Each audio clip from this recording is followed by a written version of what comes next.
احسان اور شکر اس بات پر کہ اس رب قدوس نے ہمیں اپنے گھر مسجد میں آ کر اپنا اور اپنے نبی علیہ السلام کا ذکر خیر کرنے کی توفیق عطا فرمائی ہے۔ اللہ پاک سے دعا ہے کہ میرا اور آپ کا یہاں پہ آنا، حق سچ کہنا، سننا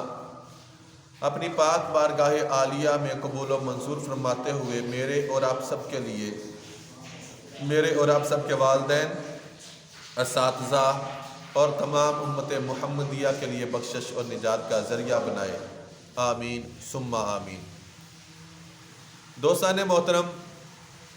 آپ کے سامنے قرآن مجید فرقان حمید کی ایک آیت مقدسہ تلاوت کرنے کا شرف حاصل کیا، کیونکہ یہ جو مہینہ اسلامی مہینہ ہے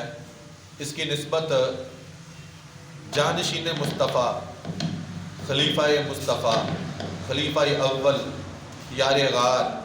حضرت سیدنا صدیق اکبر رضی اللہ تعالیٰ عنہ کے ساتھ ملتی ہے۔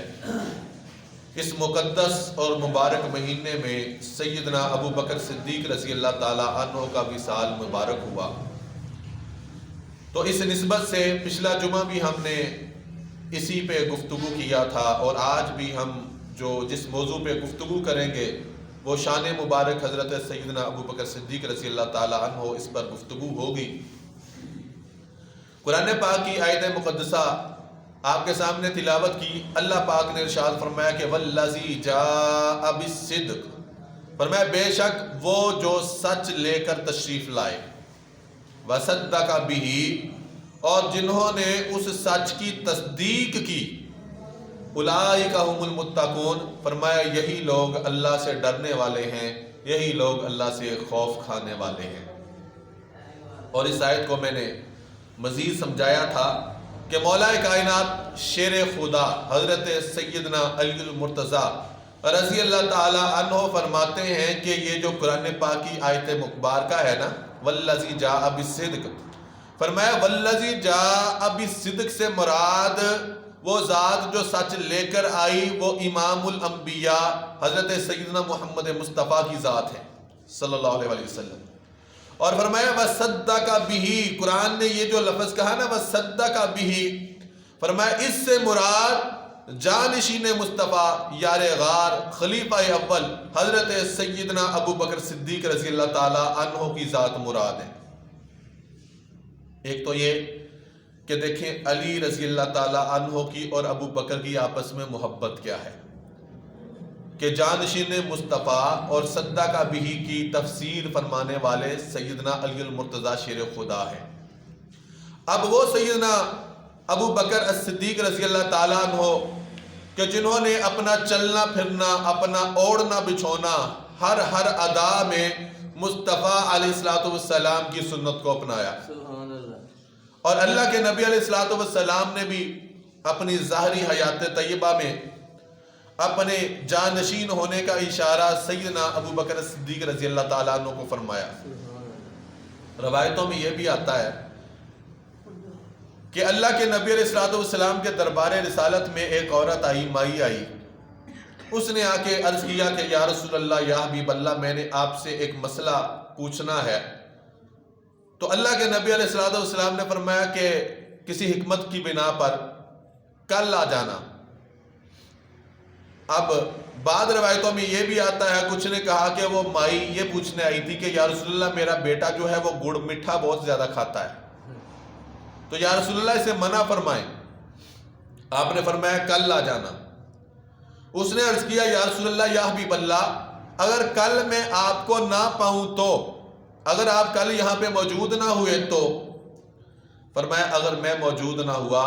تو سیدنا ابو بکر صدیق رضی اللہ تعالیٰ عنہ یہاں پہ موجود ہوں گے، ان سے پوچھ لینا، تمہارے اس سوال کا جو ادھورا جواب ہے وہ مکمل سیدنا ابو بکر صدیق فرما دیں گے۔ اشارہ کیا دیا کہ میرے بعد میری غیر موجودگی میں سیدنا ابو بکر صدیق رضی اللہ تعالیٰ عنہ جانشین ہوں گے، میری غیر موجودگی میں خلیفہ وہ ہوں گے، اور ان اشاروں سے، ان الفاظوں سے اللہ کے نبی علیہ السلام نے وہ مقام عطا فرما دیا کہ مصطفیٰ کے ظاہری وصال فرمانے کے بعد یہ مقام، یہ شان جانشین مصطفیٰ ہونے کا، نبی علیہ الصلوۃ والسلام کو اپنی بیٹی دے کے سسر ہونے کا، اور نبی علیہ الصلوۃ والسلام کے پہلے خلیفہ اول ہونے کا مقام و مرتبہ اگر کسی کو ملا تو وہ سیدنا ابو بکر صدیق رضی اللہ تعالیٰ عنہ ہو گئے۔ اب وہ حدیث پاک مکمل کر دوں۔ وہ عورت دوسرے دن آئی، اللہ کے نبی علیہ الصلوۃ والسلام نے بیٹے کے سر پہ ہاتھ پھیرا، پیار دے کے کہا بیٹا گڑ نہ کھایا کر، بس اتنا فرما دیا، میٹھا نہ کھایا کر۔ وہ عورت بڑی حیران ہوئی اور عرض کیا یا رسول اللہ، یا حبیب اللہ، یہ الفاظ تو آپ کل بھی کہہ سکتے تھے، کل آپ نے یہ الفاظ ادا نہیں فرمائے جو آج کہہ رہے ہیں۔ تو میرے اور آپ کے کریم آقا علیہ الصلوۃ والسلام نے فرمایا اس لیے کہ کل میں نے خود گڑ کھایا ہوا تھا، میٹھا کھایا ہوا تھا،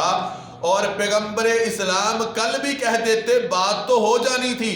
مگر نبی علیہ الصلوۃ والسلام کی ہر ادا میں جب تک خود عمل نہ کر لے اس وقت تک امام الانبیاء کسی کو وہ کام ارشاد فرماتے ہی نہیں جب تک خود عمل نہ کر لے۔ تو اس لیے کل میں نے کھایا تھا، میں کہنے کو کل بھی کہہ دیتا، عمل ہو جانا تھا، مگر میری زندگی کا ایک طریقہ ہے کہ جو کام میں دوسروں کو کہتا ہوں پہلے خود عمل کرتا ہوں۔ آج میں نے خود بھی میٹھا نہیں کھایا اور اس لیے بیٹے کو بھی منع فرما دیا، آج کے بعد یہ زیادہ گڑ نہیں کھائے گا۔ یہ میری مصطفیٰ کی تربیت کا انداز ہے۔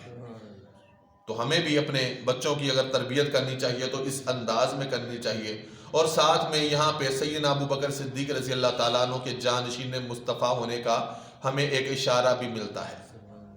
کون سیدنا